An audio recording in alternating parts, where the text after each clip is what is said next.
जब राजस्थान में मिशन 2030 की बात हो रही है तो इसमें उस आधी आबादी को नहीं छोड़ा जा सकता जो महिला आबादी है और जिसकी भागीदारी के बिना इस मिशन का लक्ष्य पाना और जो सपना देखा गया उसकी मंजिल को पाना शायद मुमकिन नहीं होगा। पिछले कुछ चुनावों में भी देखें तो खासतौर पर पिछले 2018 के चुनाव में ही महिला और पुरुषों की भागीदारी, मतदान की भागीदारी भी लगभग बराबर थी और कई सीटों पर तो महिलाओं का मतदान पुरुषों से ज़्यादा रहा।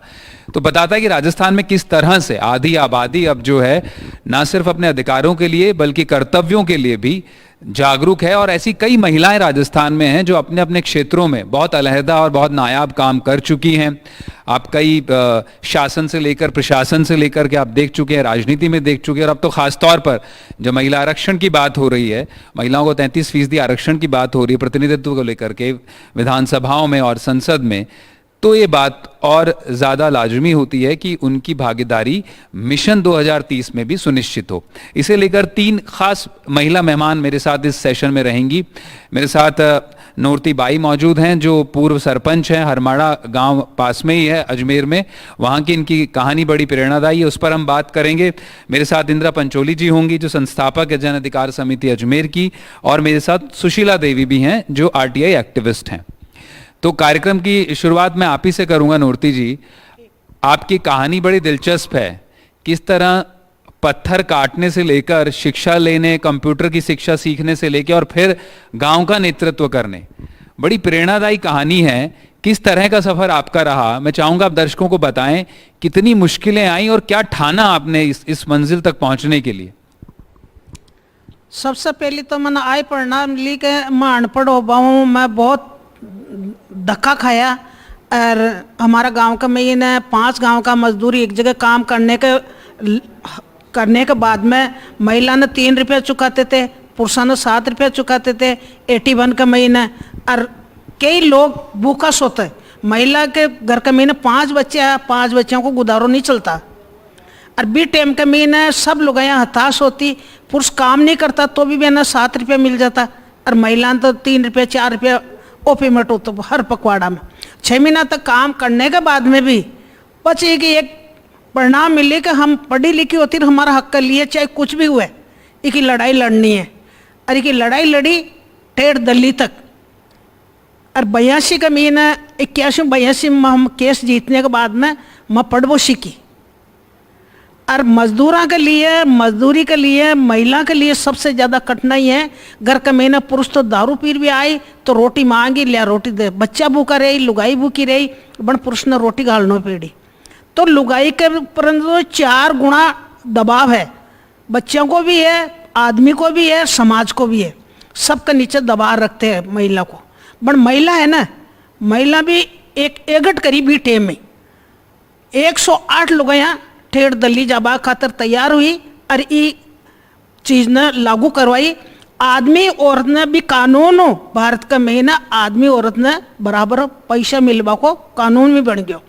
तो सबसे बड़ी जीत तो हमारी आई है कि महिला लड़ाई लड़ना है तो कानून की लड़ना है, बेकानून की कठिन लड़ाई नहीं लड़ना। दूसरी बात मैं पढ़ाई करिए, पढ़ाई करते करते ही मैं 40-50 गाँव का महीना महिला समूह बनाया, महिला ग्रुप बनाया। बी टाइम का महीना एक लुगाया का हर चीज़ों दबाव रखते थे। औरतों को अंधविश्वास दूर करियो, लुगाया को एक जागृति का रास्ता पर ले आया। तो आपको हक पिछाड़ वो सीखी, हक मांग वो सीखी, सब कुछ आपको शरीर के ऊपर न लाछन लगा देता, आ औरतें की, आ औरतें की। तो बी का महीने भी आपको हक पिछाड़ वो सीखी। तो कम से कम लुगाया 10,000 औरतों को माँ को समूह बने। बी टाइम का महीने और दोराला का महीना सती हुई, बी को भी खंडित करवा के लिए अटू अजमेर जिला 10,000 औरतें गई। और आज कोई औरत ने जंदीन जला नहीं सके। सती का नाम भी दोराला का महीना जलाई और बी को विरोधी करी महिला। तो आज भी में भी जीत हुई क्योंकि सती का मेला भरवो बंद हो गया, सती को औरत ने एक लड़की ने जलावो बंद हुआ। तो अभी एक महिला की बहुत बड़ी उपलब्धि है। आप जब सरपंच थी तो आप काफी मुखर होकर बोलती थी कि ना तो मैं खाऊंगी ना खाने दूंगी, जो प्रधानमंत्री को भी काफी दफे चुनाव में बोलते हुए सुना शुरुआती दौर में ये जो इतना मजबूती जो आप अपने अंदर लेकर आए, क्योंकि उस ज़माने में आपके समय पर जिस तरह से काफ़ी औरतें, अभी भी जो है राजस्थान कंपैरेटिवली जो उस ज़माने में तो पीछे ही था शिक्षा के लिहाज से, जब हम अभी राठौड़ साहब से भी बात कर रहे थे, तो ये इतनी हिम्मत कैसे जुटाई, किसने सहारा दिया, क्या प्रेरणा आपको क्या प्रेरणा मिलती थी कि मुझे ये काम इस गांव को सुधारना है? सबसे पहले तो खुद सावकार होई, खुद का मन में डर नहीं है और खुद चोर नहीं है, तो हर चीज को मुकाबलो कर सकते, चाहे पंचायत हो चाहे राजनीति हो। ईमानदारी आपका सबसे हदा जीत हुई, ईमानदारी की। ईमानदारी से। और मैं खुद पढ़वो लिखवो सीखी तो 700 लड़कियां ना मैं कंप्यूटर की ट्रेनिंग दी। फिर बाद में 2010 के महीने में तो चुनाव तो बाद में लड़े, गणा 15-20 साल 30 साल बाद में चुनाव लड़ी जी। पहली तो मैं राजनीति, महिला की राजनीति है, पुरुषों की राजनीति है, मजदूरी के, स्वास्थ्य की है, बलात्कार की है, यही राजनीति सीख रही मत। और लुगाया ना साथ लेती, जिधर लुगाया मार साथ देती, मैं को जो भी दुख हो भी दुख न में मिलजुल सरकार को दूर कराता। और चुनाव में गया, चुनाव का महीना भी आई ही शर्ता करना, तो मैं कभी पीछे खुआऊला, न गाड़ी घोड़ा चलाऊला, न दारू पाऊँ, न गुड़ बांटू, न माला फिरूं। मन गांव का जिताई तो मैं 5 साल तक खरो काम कर बताऊं। तो गांव का मन 11 जाति का मैं तुलौने SWRC में काम करे, 11 जाति का गांव का आया, शर्ता को पुराना दस्खत किया और 11 जाति का ही मन लेर गया। तो मैं 1 महीना तक पगा उबाणी, गांव का महीना जत्ती हमारी पंचायत का घर हा, गांव हा, 3-3 4-4 बारी मैं सब मिल गई। और किसी को भी मैं एक मोटरसाइकिल में भी तेल भरा नहीं गी कटी जी। तो पूरी तरह से जो आपकी लड़ाई रही वो ईमानदारी को लेकर रही, उसूलों को लेकर रही, उसी से आपने जीत हासिल की और एक आदर्श स्थापित किया। मैं फिर से लौटूंगा आपके पास। इंदिरा जी भी हमारे साथ है। इंदिरा जी, आपने काफ़ी जन अधिकारों को लेकर के काम किया और अजमेर की भूमि तो ख़ासतौर पर जन अधिकारों के लिए, तिलोनिया का इन्होंने जिक्र किया, RTI की जब बात होती है तो मैं सुशीला जी के पास में भी आऊँगा, अजमेर का काफ़ी नाम आता है। तो आज़ादी के 75 वर्षों में आप किस तरह से पाती कि जन अधिकारों की जो आज बात होती है, जो अमृत काल की बात की जा रही है, अमृत महोत्सव हम देश में मन रहा है, तो कितना बदलाव आया है जन जागरूकता को लेकर, जन अधिकारों को लेकर? क्या लोग वाकई अब अपने अधिकारों के, कर्तव्यों के प्रति पहले के मुकाबले ज़्यादा जागरूक हो गए हैं? अगर हम सामान्य तौर पे बात करें जन अधिकारों की, तो मुझे लगता है कि सामान्य तौर पर अभी भी जागरूकता बहुत कम है। एज सिटीजन हम नागरिकता के नाते जो हमें अपने आसपास के वातावरण का, आसपास के मुद्दों का ध्यान रखना चाहिए, उसमें मुझे लगता है अभी भी हमारे बीच में जागरूकता की काफ़ी कमी है, शिक्षण की काफ़ी कमी है। पर यहाँ मैं ये जिक्र करना चाहूँगी कि राजस्थान में महिलाओं ने ये रास्ता खोला है, ये रास्ता दिखाया है कि जनता जागरूक बन सके। और जैसे नौरती बाई, मैं कॉलेज पास आउट की थी 83 में, और मैं ये कह सकती हूँ कि नौरती बाई पहली महिला थी जिसको हमने एक नेता के तौर पे देखा। और मुझे एक खुशी है कि जिस वर्ग से हम आते, मध्यम वर्गीय पढ़े लिखे वर्ग से, और हमने जब देखा कि एक ग्रामीण महिला जिनको लोग उस समय में कहते थे गंवार हैं, अनपढ़ हैं, वो महिलाएं, और एक महिला इतना नेतृत्व ले कि कई महिलाएं खड़ी हो जाए मुद्दों को उठाने के लिए। तो सबसे पहले मैंने नौरती बाई को देखा। और जब नौरती बाई जैसे कह रही थी कि उस समय में जो ये पूरा निर्माण कार्य चलते थे, आज नरेगा है, उस समय में अकाल राहत काम चलते थे, अन्य निर्माण कार्य चलते थे, उसमें जो ये कह रही है कि मजदूरी 1 रुपया आती थी, 3 रुपया मजदूरी थी औरत के लिए, आदमियों के लिए 7 रुपये न्यूनतम मजदूरी थी। पहला केस लड़ा गया, और मैं क्योंकि MA पास करके निकली ही थी और मैं प्रभावित थी, तो हम गए और हमने जाके गांव में रिकॉर्ड किए, वो सारे केसेस रिकॉर्ड किए जहां लोगों को मजदूरी, इन्होंने कई मुद्दे उठाए हैं कि मजदूरी समय पे नहीं मिलना, 1 साल बाद पैसे आना, तो आपको पूरे दिन की मजदूरी 1 रुपया मिल रही है, वो भी 1 साल बाद मिल रही है, तो देरी से आना।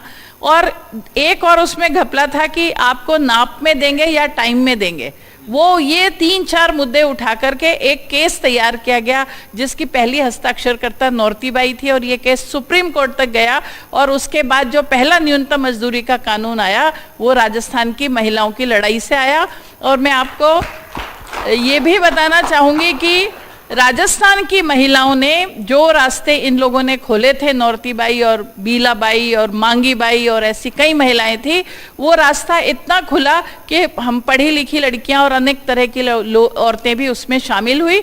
और मैं आपके सामने ये लाना चाहती हूँ कि जिस तरह से पहला कानून ये आया, हम सब जानते हैं कि चाहे सूचना के अधिकार का कानून है, उसका नेतृत्व एक महिला ने किया राजस्थान में, एक महिला नहीं, जो पूरा एक सामूहिक नेतृत्व है, उस पूरे सामूहिक नेतृत्व के जरिए ये पूरा कानून आया। उसके बाद रोजगार गारंटी का कानून आया, वो भी महिलाओं के, आप देखिए कि जयपुर में जब धरने हुए या ब्यावर से पहला धरना सूचना के अधिकार का शुरू हुआ तो वहां पर वही 90% औरतें बैठती थी धरनों में।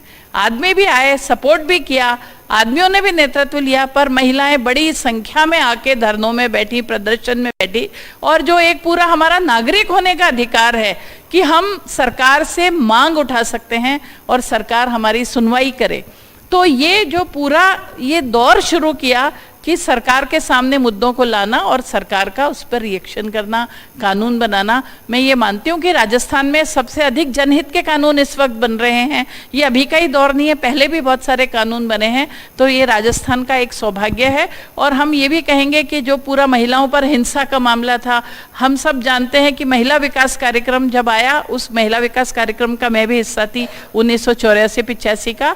और जब पहला बाल विवाह के खिलाफ जो बात उठाया भंवरी देवी ने, जो हम सब जानते हैं जयपुर के आगे दौसा में रहती हैं, और उनके ऊपर बलात्कार हुआ क्योंकि उन्होंने बाल विवाह को रोकने का प्रयास किया था, और ये सरकार का मैंडेट ही पूरा करना था, बाल विवाह को रोकना। उनके ऊपर बलात्कार हुआ और वो केस भी हम सोचिए लोकल कोर्ट से उठकर हाई कोर्ट से लेकर सुप्रीम कोर्ट तक गया, और आज हमारे सामने वो sexual harassment at work place, कार्यस्थल पर महिलाओं का यौन शोषण और हिंसा के केस में तब्दील हुआ। तो मेरा ये कहना है कि राजस्थान में जैसे एकल नारी संगठन बना, इसका नेतृत्व जिनी श्रीवास्तव के साथ जिन महिलाओं ने किया, वो लाली बाई, छग्गी बाई, ग्रामीण महिलाएं थी वो भी। तो जो राजस्थान की खूबी है, और आज एकल नारी शक्ति संगठन से एकल महिलाओं के लिए पूरा नेशनल स्कीम से लेकर स्टेट स्कीम्स भी आए हैं।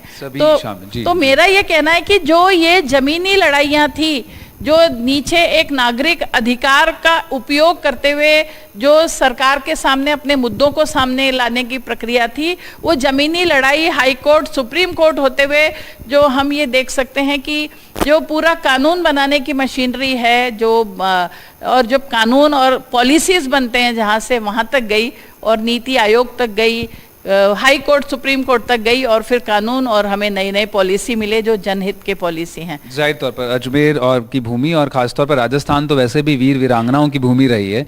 पन्ना धाय के किस्से आज भी सुनते हैं, मीराबाई से लेकर, और अभी भी नौरती बाई का आपने उदाहरण दिया, भंवरी देवी का उदाहरण आपने दिया। अब सुशीला जी भी हमारे साथ में हैं जो RTI एक्टिविस्ट हैं। सुशीला जी, मैं आपसे जानना चाहता हूँ, सूचना का अधिकार में भी राजस्थान खासतौर पर जब बात होती तो बड़ा मायने रखता है, और अजमेर का इलाका वापस में उसका जिक्र कर रहा हूं। तो आप जब इस अधिकार को अब करीब करीब 18 साल हो गए हैं, तो जब लागू हुआ था और आज का जो हम हालात देखते हैं, किस तरह से बदलाव आ गया प्रशासनिक तौर पर जब सूचना का अधिकार हो, कितने सशक्त हुए हैं नागरिक इस अधिकार से। और जब हम मिशन 2030 की बात करते हैं तो किस तरह से जो है RTI को और मजबूत किया जा सकता है कि नागरिक अधिकारों को लेकर के कि एक बड़ा रोल प्ले कर पाए। जी थैंक यू आपका। मैं उसी इलाके से आई हूँ जिस इलाके से ये राइट टू इन्फॉर्मेशन का जो कानून की सबसे पहले लड़ाई हम लोगों ने जो लड़ी थी ब्यावर। तो ये मैं कोई ज़्यादा पढ़ी लिखी नहीं हूँ, वैसे मैं 4वीं पास हूँ, लेकिन मैं राइट टू इन्फॉर्मेशन की लड़ाई में मेरी पूरी भूमिका रही है। और आज तक जितनी भी जो सरकार ने जो कानून बनाए हैं, उस कानून में राजस्थान की महिलाओं का बहुत बड़ा एक रोल रहा है। जो लोग कहते हैं कि गांव की महिलाएं अनपढ़ है, गंवार है, कुछ नहीं समझती है, लेकिन बहुत कुछ समझती है। ये नहीं है कि वो नहीं समझती। राइट टू इन्फॉर्मेशन में सबसे ज़्यादा संख्या थी ग्रामीण क्षेत्र महिलाओं की, जो अपने बच्चों को छोड़ के आती, अपने परिवार को छोड़ के आती, और जिसने 43 दिन ब्यावर के अंदर हम रात और दिन बैठे रहे।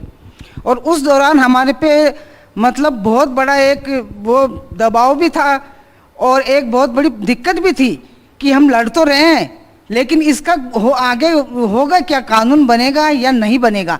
लेकिन हमने कुछ लोगों ने हमसे ये कहा, जो धरने में जो हम बैठे थे रात दिन, तो लोग आते थे तब ये कहते थे कि ये जब अरुणा जी हमारे साथ में थे, अरुणा रॉय जी, निखिल डे जी थे, जी। तो लोग ये कहते थे कि एक आईएएस महिला है जो नौकरी छोड़ के आई है, तो वो तो पढ़ी लिखी है, आईएएस की नौकरी छोड़ के आई है, वो तो समझ में आता है। लेकिन जो आपके पीछे अरुणा जी है घाघरा पलटन, जिसको हम ये ड्रेस पे घाघरा पलटन है, ये आपको कानून कभी नहीं ना तो समझ पाएगी ना दिला पाएगी, क्योंकि आपकी जैसी तो कोई महिला और है ही नहीं। उनके मन में तो वही सोच बनी हुई कि सिर्फ पढ़े लिखे लोग ही सब कुछ कर सकते हैं, लेकिन उनको ये पता नहीं है कि अनपढ़ लोग बहुत कुछ कर सकते हैं। तो हमने उनको ये कहा कि सर हाँ, ये बात जरूर है, हम अनपढ़ हैं, गांव के हैं, लेकिन गंवार नहीं है, समझते सब हैं, और यही घाघरा पलटन एक दिन आपको कानून बना के बताएगी। समझ और ज्ञान पूरा है आपको? पूरा है। तो हमने कहा कि एक दिन ये घाघरा पलटन ही एक देश में कानून बनाएगी। तो वो कानून जब हमने लड़ा और हमने जब ये तय कर लिया था हमारे मन में कि जब तक ये कानून नहीं बनेगा तब तक हम पीछे नहीं हटेंगे। अगर कोई चीज़ पानी है तो आपको उसके पीछे बहुत कुछ खोना भी पड़ता है। तो हमने यही सोचा कि हम जितना भी खो रहे हैं वो ठीक है, लेकिन एक देश में कानून बनेगा तो पूरे देश को फायदा मिलेगा। हम तो बहुत छोटा सा खो रहे हैं, लेकिन देश में कानून बन जाएगा तो बहुत बड़ा एक लोगों के लिए बहुत बड़ी परेशानी हट जाएगी। जो आज उस कानून को लेके जब हमने लड़ाई लड़ी तो दिक्कत हमारे सामने बहुत सारी थी। हमने खूब पब्लिक हियरिंग भी कराई है उस दौरान, जब कानून नहीं बना था, लेकिन मैंने पब्लिक हियरिंग कराई थी। और मैंने ये पब्लिक हियरिंग कराई थी हॉस्पिटल को लेके, क्योंकि मेरा सबसे ज़्यादा महिलाओं के स्वास्थ्य पे मैंने काम किया था कि महिला कैसे उसका शरीर सही रहे, उसकी कैसे हीमोग्लोबिन सही रहे, उस महिला कैसे जी सके, उसका घर परिवार महिला ही चलाती है। अगर उस महिला को कुछ हो गया तो इन बच्चों का, इस घर का कुछ नहीं, एक घर पूरा बर्बाद हो जाएगा। तो मैंने महिलाओं के लिए बहुत स्वास्थ्य पे काम किया। तो मैंने हॉस्पिटल को लेके एक बहुत बड़ी पब्लिक हियरिंग कराई थी 2001 में। तो उसमें पूरे सरकारी डॉक्टर्स जो बड़े बड़े लेवल तक के, जयपुर दिल्ली तक के लोग आए थे, और उसमें हमने डोर टू डोर गांव में हम गए थे, और उसमें हमने एक पूरा रिकॉर्ड लेके पूरा वो पब्लिक हियरिंग कराई थी। तो काफ़ी डॉक्टर, उसमें कुछ डॉक्टर तो पकड़े भी गए थे, उनका बहुत कुछ आप मानते हो। शुरुआती स्तर पे जो जिस तरह से अभी इसका मकसद था आरटीआई के पीछे कि पूरे प्रशासन को सुधारना, आपने अरुणा रॉय का जिक्र किया हो तो जाहिर तौर पर प्रशासन को समझती थी, लेकिन आपने भी काफ़ी मजबूती से, भले ही आपने किताबी शिक्षा हासिल नहीं की, लेकिन प्रशासनिक और वो समझ और वो ज्ञान आपको किसी भी लिहाज से कम नहीं है। अब नूरती जी, मैं आपके पास फिर आना चाहूँगा। ये जो सीएम अशोक गहलोत 2030 मिशन की बात कर रहे हैं, आप क्या चाहती हैं, क्या अपेक्षाएं हैं आपकी 2030 में जब राजस्थान की महिलाएं हों तो कैसा देखना चाहती हैं आप, उनको कहाँ देखना चाहती हैं? महिला तो खूब देखबो भी चाह रही है और करबो भी चाह रही है, पण कई जगह अड़ंगा भी लाग रही है। महिला जो धार लेवे बा कर बतावे, बी का महीना अतीक आई है का कानून बना देवे, कानून बना दे, बना आधो अधूरो लटका देवी ने, कानून ना पूरा लागू नहीं करे। के बार नरेगा भी है 2010 तक 14 तक सही चलियो। पूरा राजस्थान की बात कर रही हूँ मैं, एक हमारी पंचायत की बात नहीं कर रही हूँ। अब जाकर मशीनरी हैं वह नरेगा को फायदा उठा रही है। धराधर बार है ना, जो ग्रामीण लोग, गांव का लोग, जत्तो बयान शोधन की मजदूरी मिलनी चाहिए वह मजदूरी नहीं मिल रही है, ईमानदारी बात है। दूसरी बात है कि जटे भी काम सरकारी को काम है इतना लागू कर दिया स्वास्थ्य का और का, तो गरीब आदमी सपा का नाम जाए, आधार कार्ड ले जाए तो भी की कंप्यूटर में खोल नहीं दे के कहीं को बीमो उड़े बिगुनो सही पहले पीछा कटाई 200 रुपये की रसीद काट, थार पट्टा का पीछा ले, थारा का अक्सरा कर लिया, तो भी को वो कटे हुई हो। तो आपका मानना है कि कानून तो बन जाते हैं लेकिन लागू नहीं होते जमीन पे। हाँ। उसकी लड़ाई फिर लड़ते रहनी पड़ती है। लड़ाई तो आज 10 साल हो गया। जवाबदेही तो सरकार जवाबदेही कानून कटे, कानून तो लागू कर दिया, बट वो सही कर्मचारियों के काम करवा की नीति को ऊपर न वो आर लागना चाह रहे। आपका मानना है कि जब 2030 आए तो महिलाएं जो है सरकारी सिस्टम, जो सरकारी तंत्र पे जो सरकारी अफसर बैठे हुए हैं वो दुरुस्त ढंग से काम करें, तब मैं आपके पास फिर से लौटना चाहूँगा। आपने बात की, हमने पंचोली जी की किस तरह से जन अधिकारों की बात आपने नौरती जी का बताया कि पहली नेता आपने अपने जीवन में इनको देखा था। अब जब 2030 की बात होती है, आज हम एक अब विकसित भारत की तरफ बढ़ रहे हैं, राजस्थान भी उस दिशा में कदम बढ़ा रहा है कि जब हम 2030 में तो मॉडल स्टेट बन जाए, तो नागरिकों की भी बड़ी भूमिका होती है। जैसे मैंने शुरुआत में भी कहा कॉन्क्लेव कि जब भी किसी देश का मुखिया या प्रदेश का मुखिया कोई सपना देखता है तो वो एक निजी सपना नहीं होता, एक शेयर ड्रीम होता है, एक साझा सपना है। उसमें हर एक नागरिक, अगर राजस्थान में 7 करोड़ 8 करोड़ लोग हैं तो उनका पूरा सबका सपना है, सभी को कदम बढ़ाने पड़ेंगे। तो आप किस तरह से मानती हैं कि सिर्फ जो जन अधिकारों की बात होती है, जन कर्तव्य की भी बात होनी चाहिए क्या? नागरिकों को अपने अधिकारों के साथ कर्तव्यों का भी पालन करने के लिए उतना ही जागरूक होना पड़ेगा? तो इसके बारे में मैं ये कहना चाहती हूँ कि जो आज राजस्थान मिशन 2030 की बात की जा रही है, ये बहुत ही एक कोलैबोरेटिव प्रोसेस है।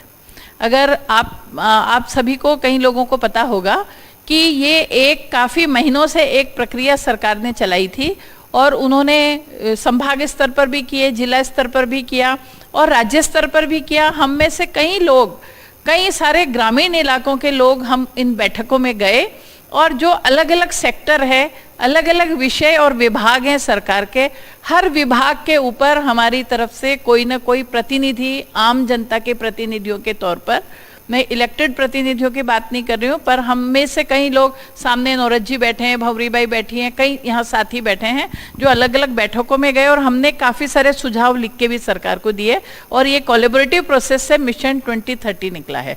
तो मेरा ये कहना है कि जो हमारे कर्तव्यों की शुरुआत है वो यहीं से हो गई।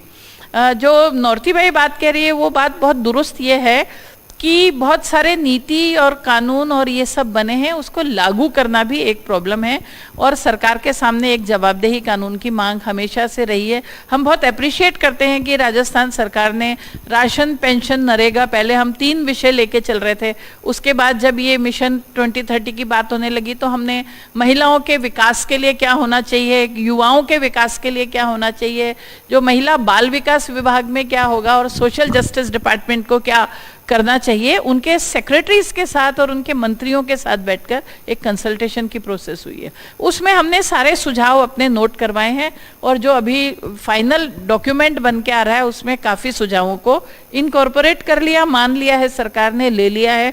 अब हम देखेंगे कि चुनाव में, घोषणा पत्रों में वो कितना तब्दील होता है।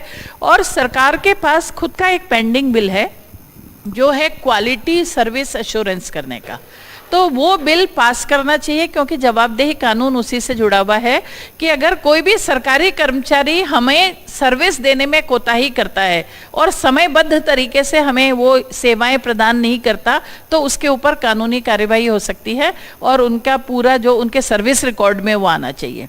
तो ये सरकार के पास ऑलरेडी इसका ड्राफ्ट बना हुआ है, उसमें भी हम सब लोगों ने काफी कंसल्टेशन किया है। तो आपका मानना है कि जब 2030 हो तो ये जो क्वालिटी सर्विस का जो अश्योरेंस है ये होना बहुत जरूरी है। हाँ, ये होना बहुत जरूरी है और जो प्रशासनिक व्यवस्था है उसको दुरुस्त करना बहुत जरूरी है। तो जैसे अभी इन्होंने बात की कि आप कुछ भी चीज के लिए जाते हैं, कोई भी जो सरकार की घोषणाएं हैं और हम जाके मांग करते हैं तो आपके पास 5-10 तरह के डॉक्यूमेंट मांगे जाते हैं। उन 5 तरह के डॉक्यूमेंट में आपका नाम का स्पेलिंग भी गलत है तो आप रिजेक्ट हो जाते हो, आप पहुंच ही नहीं पाते हो। हमने खुद ने अजमेर में 2000 किशोरी युवा लड़कियों का सर्वे किया और हमने देखा जो एंटाइटल थे 3 से 4 स्कीमों में, बहुत लंबी चौड़ी स्कीम है किशोरी लड़कियों के लिए, वो 4 से 5 स्कीमों में एंटाइटल थे लेकिन 5% तक भी स्कीम पहुंच नहीं पाई थी। ये बात हमने सरकार के सामने भी पहुंचाई थी, सरकार ने सीरियसली भी लिया उसको और उन्होंने कुछ प्रक्रियाएं सरल की और हमने कहा 5-5 डॉक्यूमेंट क्यों लेना है? अगर आपके पास आधार कार्ड है या जन आधार कार्ड है, क्या एक डॉक्यूमेंट काफी नहीं है? अगर बच्चा स्कूल में पढ़ रहा है, लड़की स्कूल जा रही है और आपके पास परिवहन भत्ता देने का वाउचर की एक स्कीम है तो वो स्कूल जा रही है, उतना ही काफी नहीं है उसका आइडेंटिटी कार्ड और स्कूल के अटेंडेंस कि आप उसको परिवहन का भत्ता दें, जबकि आप कहते हैं मूल निवास प्रमाण पत्र लाओ। तो मूल निवास प्रमाण पत्र से स्कूल जाना और परिवहन भत्ते देने का संबंध क्या है? तो हमारे जैसे लोग जो आप कह रहे हैं कर्तव्य की भी हमारी बात है, ये हमारा कर्तव्य है कि हम ऐसे तमाम मुद्दों को सामने लाएं। नौरती भाई ने एक अच्छा शब्द बोला था, आर करो तो ही आगे बढ़ते हैं। हाँ। तो कभी कभी हम सोचते सरक आर ही सरकार है कि सरकार को आर करो तो सरकार तो आगे सरकार चलती है। और ये पिछले सालों में अच्छी तरीके से हमने देखा है। राजस्थान में पिछले 2-3 सालों में तो हमने बहुत मेहनत किया है कि कई मुद्दे हमने उठाए। कोविड के समय हमने अच्छे मुद्दे उठाए और एक हमारी डायरेक्ट मुख्यमंत्री के साथ ऑनलाइन मीटिंग होने का ये फायदा हुआ कि वो भी मीटिंग में बैठते थे, हम सबको मौका मिला कि हम अपने मुद्दे उनके सामने रख दें। हमें लगता है एक डेमोक्रेटिक राजनीति के लिए ये सबसे बेहतर प्रक्रिया है और ये बेहतर प्रक्रिया जो भी सरकार आती है आगे, वो अगर इस प्रक्रिया को जारी रखेगी तो निश्चित रूप से नागरिकों के लिए बहुत हितकारी होगा। सुशीला जी, मैं आपके पास आखिर में जानना चाहूँगा कि जिस तरह से अभी इंदिरा जी बता रही थी कि जो पार्टिसिपेशन है महिलाओं का खास तौर पे वो बढ़ा है निश्चित तौर पे, लेकिन वो आर की जो बात करी नौमती जी कि भाई सरकारी स्तर पर, प्रशासनिक स्तर पर वो अभी अड़ंगे लगाए जाते रहते हैं। तो आरटीआई जो है अक्सर कई बार बात होती रहती है, कई बार जब इसको रिफॉर्म की बात आती तो कई बार बताया जाता है कि भाई इसे कमज़ोर करने की बात चलती रहती है आरटीआई को। तो 2030 में जब हम जब खड़े होंगे तो आप आरटीआई में क्या सुधार देखना चाहते हैं कि जो ताकि जन जो भागीदारी है वो सुनिश्चित हो, महिलाओं के अधिकार और मजबूत और सुनिश्चित हो, और ख़ास तौर पे जब तब तक तो हो सकता है कि संसद और विधानसभाओं में भी 2030 तक वो भागीदारी 33% कानूनी तौर पर सुनिश्चित हो जाएगी। इसमें किस तरह से आप सुधार देखना चाहती हैं? देखिए, एक तो आरटीआई में हमारा जो संघर्ष है, हमारा 1994 से संघर्ष जारी है, वो संघर्ष तो जारी रहेगा। लेकिन बात यह है कि अब आरटीआई में जो आरटीआई लगाता है और जो उसके साथ में जो मारपीट होती है, उसकी जो उसको ख़त्म किया जाता है, उस पर सरकार को एक सख्त कानून बनाना चाहिए। क्योंकि जब कानून बना है तो लोग आरटीआई लगाएंगे, और आरटीआई लगाने से जो भ्रष्टाचार लोग करते हैं उनका बहुत बड़ा हाल ख़राब हो जाता है। क्योंकि आप आरटीआई लगाओगे तो कहीं न कहीं उसकी तस्वीर सामने आएगी कि किसने किया कि इसने किया। तो अब जब आरटीआई लगाने वाले पर हमले हो रहे हैं, तो आरटीआई लगाने वाले पर हमले हो रहे हैं तो उसकी जिम्मेदारी किसकी है? वो सरकार की जिम्मेदारी है कि उसको ऐसा कानून बनाए कि आप आरटीआई मांगो लेकिन उसके साथ में कोई हमला नहीं कर सकता, उसके साथ में मारपीट नहीं कर सकता। आपने देखा होगा बाड़मेर में क्या हुआ, जिसने आरटीआई लगाई उसके हाथ पैर तोड़ दिए गए हैं, एक को ख़त्म कर दिया गया। और उसके अलावा भी लोगों के साथ में हर जगह हुआ है, राजस्थान में और राजस्थान के बाहर भी हुआ है कि आप आरटीआई मांगो तो आपके साथ में हमला होगा। तो लोग डर भी जाते हैं कि यार आरटीआई लगा तो रहे हैं, लेकिन अगर वो हाल हमारा भी हो गया तो फिर हमारा क्या होगा? वो डर एक अभी भी रहता है कि उनको लगता है कि सूचना तो मांग लेंगे। अभी भी ये भी काफ़ी, जब मैं सूचना अधिकार कार्यकर्ताओं से नहीं, जब मैं कई जो इस सूचना के अधिकार को लेकर लंबे अरसे से काम करते आए हैं, वो लोग अक्सर बोलते हैं कि इस मारे लोग डर के मारे अनजान नामों से लगाते हैं, दूसरे नामों से लगाते हैं, दूसरे पदों से लगाते हैं आरटीआई, ताकि वो सुरक्षित रहे, उनकी आइडेंटिटी सुरक्षित रहे जाहिर तौर पर। नौमती जी, मैं आखिर में पूछना ही चाह रहा हूँ कि जो सरकार की योजनाएं चल रही हैं, जो उनका नारा भी है कि बचत बढ़त राहत, कौन सी ऐसी योजना है जो सबसे ज़्यादा अच्छी लगती है आपको अशोक गहलोत की, और जो आगे जारी रहनी चाहिए? योजना तो खूब सारी है, बट गांव तक लागू करवा कर लिए ना। सरकारी कर्मचारी बार मोबाइल चल रही है, उदाहरण की बात है, हमारी पंचायत में एक मोबाइल नहीं आई हो।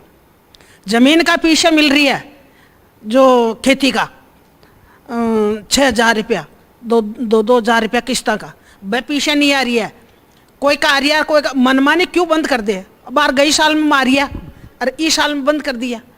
कदी कदी कोई हर चीज का में अड़ंगा लगाया कि सरकारी कर्मचारी अड़ंगा लगाते हैं। और ये सिलेंडर वाली कितनी राहत है, कितनी बड़ी राहत है? सिलेंडर का महीना अब बार मैं बदो हूँ, चयनित में हूँ, हमारा पीछा कम नहीं हो रही है। वह फ्री में गैस दिया ना, बाका गैस का 500 रुपया में सिलेंडर भर रही है, बट हमारा 500 रुपया भी कम नहीं हो रही है। मन तो पूरा देना पेड़ी, क्योंकि एक जो सरकार कर रही है ना, भाई चीज बताऊं मैं मनु जोड़ नहीं बता सकूं। तो ये राहत है घर में, जब महंगाई के दौर में अगर 500 रुपए में सिलेंडर मिल रहा है, राजस्थान में बताते सबसे सस्ता, तो एक बड़ी राहत है ये। देखो, राजस्थान की आई बात है कि कोई का अड़ी ही अरे सरकार गैस नहीं दिया जी का 10 साल पहले मैं गैस लिया ही, उदाहरण है। अब वो गैस तो सरकार की भी कंपनी का ही है ना, मोल आई तो भी वो सरकार का ही है, हमारी कंपनी तो नहीं है। अब बिका भी तो कम होना चाहे ना। सही। और दूसरी बात एक और, जी आज महंगाई ना देखता हतर सरकार, चाहे मैं अशोक गहलोत जी की नहीं कह रही हूँ, महंगाई ना देखता हतर नरेगा का पीछा कत्ताग बुढ़े साल का, तो इन्हें थोड़ी उसे सी लेकर वो काम भी कर रहे हो। अब वो शहरी रोजगार स्कीम भी ले आए इस बार, अब वो भी नहीं, शहरों में भी शहरी हो रोजगार। चाहे जी। ग्रामीण हो, बड़ा ये कर्मचारियों की 6 महीना तनख्वाह बढ़ा देवे। क्यों? कब तो असली काम करवाड़ा है, बड़ा ए मजदूर है ना, पूरी सड़कियां, पूरा बंगला, पूरा लेन देन सब मजदूर बनाया, माथा माथा ले जा। तो ये सुझाव है इस सरकार को शामिल करना चाहिए। अब अंजुम जी, मैं आखिर में आपसे जानना, बाकी भी है ना, हर साल जान पेंशन को कानून बने ना, जान हर साल 20% 30% हर साल पीछे बढ़ना चाहिए। नहीं पेंशन में रखा है वो, नहीं जो पेंशन बुजुर्ग में तो पेंशन दे रहे हैं उसमें मजदूरी में उसमें बढ़ोतरी है। जी, नरेगा का महीने 1 रुपये, जी। 1 रुपये बढ़ावे, जी अंजुम शर्म जी, आबा की बात है। जी तो इस सरकार को सुझाव के तौर पे देखना चाहिए। मैं आखिर में आपसे जानना चाह रहा था कि जो स्कीम्स हैं जिन पर सरकार जो वो एक कैंपेन भी है, बचत राहत बढ़त, तो ऐसी कौन सी स्कीम्स है जिनसे लार्जर इंटरेस्ट जो है लोगों का पूरा हुआ है, और ऐसी स्कीम जो 2030 में मिशन जब पूरा हो या जब तक 2030 आए वो तब तक बनी रहनी चाहिए और आगे बढ़ती रहनी चाहिए। तो जैसे जो राशन और पेंशन ऐसे मुद्दे हैं, और नरेगा, ये 3 ऐसे चीज है जो अत्यधिक जनता को प्रभावित करती है, और ये तीनों ऐसी चीजें हैं जिसमें महिलाओं का बहुत बड़ी संख्या रहती है। नरेगा में 90% मजदूर महिलाएं काम करती हैं। तो एक तो ये तीनों चीज है। अभी 100 की जगह 150 दिन काम किया है, लेकिन अगर हम पूरा अध्ययन करके देखते हैं तो वो 150 दिन पूरा काम मिलता नहीं है। तो उसकी जगह भत्ता देने का जो प्रावधान था उसको लागू अगर कर दे साथ में, कि अगर 100-150 दिन सरकार काम उपलब्ध नहीं करवा पाई तो जितने दिन, अगर 90 दिन काम मिला तो 60 दिन का उनको भत्ता मिल जाना चाहिए, और अगर काम उपलब्ध करा सकते हैं तो काम उपलब्ध कराएं। तो हम चाहते हैं एक तो ये तीनों के क्षेत्र में बहुत बढ़िया तरीके से अगर 2030 तक ले जाएं तो उससे बड़ी संख्या में आम जनता को काफ़ी राहत मिलेगी। 2 बड़े मुद्दे और हम कहना चाहते हैं कि जो महिलाओं पर हिंसा बहुत अधिक बढ़ रही है और ये लगातार बढ़ती जाएगी, तो सरकार ने एक और कानून लाया था, उस कानून को अभी इम्प्लीमेंट करना बाकी है। जैसे अगर लोग अपनी पसंद से विवाह कर लेते हैं, परिवार की मर्जी के बिना अपनी मर्जी से कर लेते हैं, उनके ऊपर बहुत ज़्यादा हमले हैं, और वो हमले इतने ज़्यादा है मर्डर तक के गए हैं, और परिवार उसको ऑनर किलिंग का मसला है। वो देश भर में बड़ा मसला है, वो देश भर में भी है और राजस्थान में, लेकिन सरकार ने होम्स बनाए हैं, उनको सुरक्षा देने के लिए एक पॉलिसी बनाई है। तो हमें लगता है कि ये सारी चीज़ों के ऊपर अगर हिंसा से रोकथाम करना, और खासकर जो आजकल बच्चों को और 18 साल के किशोर और युवाओं को क्रिमिनलाइजेशन हो रहा है पॉक्सो आने से, और जहां अपनी पसंद की मर्जी से वो कुछ कर रहे हैं, तो ये जो क्रिमिनल बनाने वाला मसला है, जैसे भी केंद्र सरकार ने कहा कि शादी की उम्र 21 कर दो 18 की जगह बढ़ा के, हम इसके सहमत नहीं हैं, क्योंकि 18 की उम्र तो न्यूनतम है और आप अधिकतम तो कितने भी ले सकते हैं। तो 21 कर देंगे तो क्या होगा कि ग्रामीण समुदाय में और शहरी समुदाय में भी एक अजीब तरह का टेंशन आ जाएगा, और वो टेंशन आके जो छुप छुप के शादियां हो रही है अभी भी, आप देखिए बाल विवाह के केस रजिस्टर ही नहीं होते हैं। अगर रजिस्ट्रेशन में आज 10 केस भी रजिस्टर मिल जाए अजमेर जिले में, जबकि अजमेर जिले में बेहद शादियां होती है, बाल विवाह है, इलाके में काफी बाल विवाह है, कुपोषण है, अर्ली प्रेगनेंसीज हैं, बाल मृत्यु दर, मातृ मृत्यु दर में अभी भी आंकड़े हाई हैं।